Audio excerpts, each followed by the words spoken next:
സിറിയയുടെ തലസ്ഥാനമായ ദമാസ്കസ് ലക്ഷ്യമാക്കി നീങ്ങുകയാണ് സിറിയയിലെ വിമത സൈന്യം.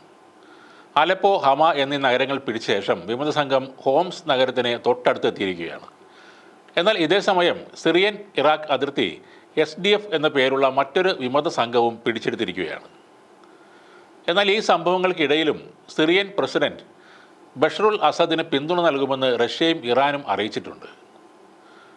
ഹയാത്ത് തഹരീർ അൽ ഷാം അഥവാ HTS എന്ന വിമത സേനയാണ് ഹോംസ് നഗരത്തിലേക്ക് ഇപ്പോൾ എത്തിയത്. സിറിയയിലെ മൂന്നാമത്തെ ഏറ്റവും വലിയ നഗരമാണ് ഹോംസ് എന്ന് പറയുന്നത്. ഈ കഴിഞ്ഞ വെള്ളിയാഴ്ചയാണ് സിറിയൻ വിമതർ അലപ്പോ പിടിച്ചെടുക്കുന്നത്. അതിനുശേഷം അവർ ഹമ നഗരവും കീഴടക്കുകയായിരുന്നു. ഇങ്ങനെ വിമതരുടെ മുന്നേറ്റം നടത്തിയ സ്ഥലങ്ങളിൽ നിന്നെല്ലാം ബഷാറുൽ അസദിൻ്റെ സൈന്യം തോറ്റ് പിന്മാറുകയായിരുന്നു. വാസ്തവത്തിൽ അവർ തോറ്റ് പിന്മാറി എന്ന് പറയാൻ കഴിയില്ല. വിമത സൈന്യം ശക്തമായി ആക്രമണം നടത്തുമ്പോൾ കാര്യമായി തിരിച്ചടിക്കാതെ ഔദ്യോഗിക സൈന്യം പുറകോട്ട് വലിയുകയായിരുന്നു. വിമതരുടെ സേനയുമായി ഏറ്റുമുട്ടാനുള്ള മനോധൈര്യം അവർക്ക് നഷ്ടമായിരിക്കുന്നു. അല്ലെങ്കിൽ ആധുനികമായ ആയുധങ്ങളുടെ അഭാവമാകാം ഇത്തരം ഒരു പിന്മാറ്റത്തിന് കാരണം.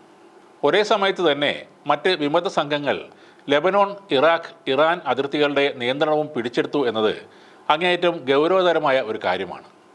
ഇനി തലസ്ഥാനമായ ദമാസ്കസിലേക്ക് നീങ്ങുകയാണെന്ന് HDS കമാൻഡർ ഹസൻ അബ്ദുള്ള ഗനിയും പ്രഖ്യാപിച്ചിട്ടുണ്ട്. ബഷറുൽ അസദിൻ്റെ ഭരണം അവസാനിപ്പിക്കാൻ സമയമായെന്നാണ് വിമതർ പറയുന്നത്. 2011 തുടങ്ങിയതാണ് സിറിയയിലെ ആഭ്യന്തര യുദ്ധം. രാജ്യത്തിൻ്റെ പല മേഖലകളും വിവിധ വിമത വിഭാഗങ്ങൾ പിടിച്ചെടുത്തിരിക്കുകയാണ്. ഇറാൻ്റെയും റഷ്യയുടെയും ഷിയ സായുധ വിഭാഗങ്ങളുടെയും സഹായത്തോടെയാണ് നേരത്തെ ഇവിടെ നിന്ന് വിമതരെ ബഷറുൽ അസദിൻ്റെ സൈന്യം തുരത്തിയിരുന്നത്. ആ പ്രദേശങ്ങളെല്ലാം ഇപ്പോൾ ശക്തമായ ആക്രമണത്തിലൂടെ വിമതർ വീണ്ടും തിരിച്ചു പിടിക്കുകയാണ്. അസദിനെ സഹായിക്കുന്ന റഷ്യ ഉക്രൈൻ യുദ്ധത്തിലും ഇറാൻ ഇസ്രായേൽ യുദ്ധത്തിലും ഇടപെട്ട സമയം നോക്കിയാണ് വിമതരുടെ തിരിച്ചുവരവുണ്ടായത്. റഷ്യയുടെ സാന്നിധ്യം ഉള്ളപ്പോൾ അവിടെ ആക്രമണം നടത്തുന്നത് ആത്മഹത്യാപരമാണെന്ന് വിമതർക്ക് നന്നായി അറിയാവുന്ന ഒരു കാര്യമാണ്. ഇപ്പോൾ വിമതർ ഡമാസ്കസിലെത്തിയാൽ അവിടെ യുദ്ധസമാനമായ ഒരു ഏറ്റുമുട്ടൽ നടന്നാൽ 10,000-കണക്കിന് ആളുകളുടെ കൂട്ടക്കൊലക്ക് ലോകം വീണ്ടും സാക്ഷ്യം വഹിക്കേണ്ടതായി വരും.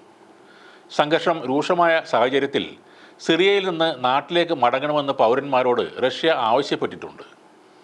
സിറിയയിലെ കാര്യങ്ങൾ അങ്ങേയറ്റം ഗൗരവതരമാണെന്ന് ഇന്ത്യയും നോക്കിക്കാണുന്നുണ്ട്. സിറിയയിലേക്ക് ഇനിയൊരു അറിയിപ്പുണ്ടാകുന്നവരെ യാത്രകൾ ഒഴിവാക്കണമെന്ന് സർക്കാർ ആവശ്യപ്പെട്ടിട്ടുണ്ട്. സിറിയയിൽ ഇപ്പോൾ ഉള്ളവരോട് എത്രയും പെട്ടെന്ന് ആ രാജ്യം വിട്ടു പോരണമെന്നും അറിയിപ്പ് വന്നിട്ടുണ്ട്. ഏത് നിമിഷവും ഒരു യുദ്ധം തന്നെയാണ് അവിടെ നടക്കാൻ പോകുന്നത്. കാര്യങ്ങൾ ഇനി ഒരു പരിധിവരെ ഇറാൻ്റെയും റഷ്യയുടെയും കൈകളിലാണ്. ഇവർ രണ്ടു കൂട്ടരുടെയും ഭാഗത്തു നിന്നും കാര്യമായ സൈനിക ഇടപെടൽ ഉണ്ടായില്ലെങ്കിൽ സിറിയ വിമതർ പിടിച്ചെടുക്കും. ബഷറുൽ അസദിനെ അവർ സ്ഥാനഭ്രഷ്ടനാക്കും. റഷ്യയും ഇറാനുമാണ് പ്രധാനമായും സിറിയൻ സർക്കാരിനെ പിന്തുണച്ചു വരുന്നത്. അതേസമയം തുർക്കി, പാശ്ചാത്യ ശക്തികൾ, ഗൾഫ് അറബ് രാജ്യങ്ങൾ എന്നിവർ വിമതരെയാണ് സപ്പോർട്ട് ചെയ്യുന്നത്. വിമതരായ സുന്നി ഗ്രൂപ്പുകൾക്കാണ് സൗദി പിന്തുണ നൽകുന്നത്. ഇതോടെ രാജ്യത്തെ സ്ഥിതിഗതികൾ അത്യന്തം രൂക്ഷമായിരിക്കുകയാണ്.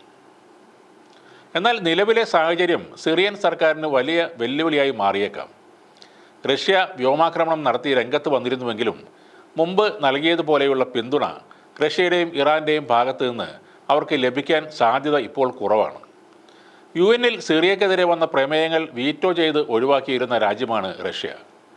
ഇപ്പോൾ റഷ്യ ഉക്രൈനുമായി യുദ്ധം തുടരുന്ന സാഹചര്യത്തിൽ പഴയതുപോലെ സിറിയയെ സഹായിക്കാൻ റഷ്യക്ക് കഴിഞ്ഞെന്ന് വരില്ല.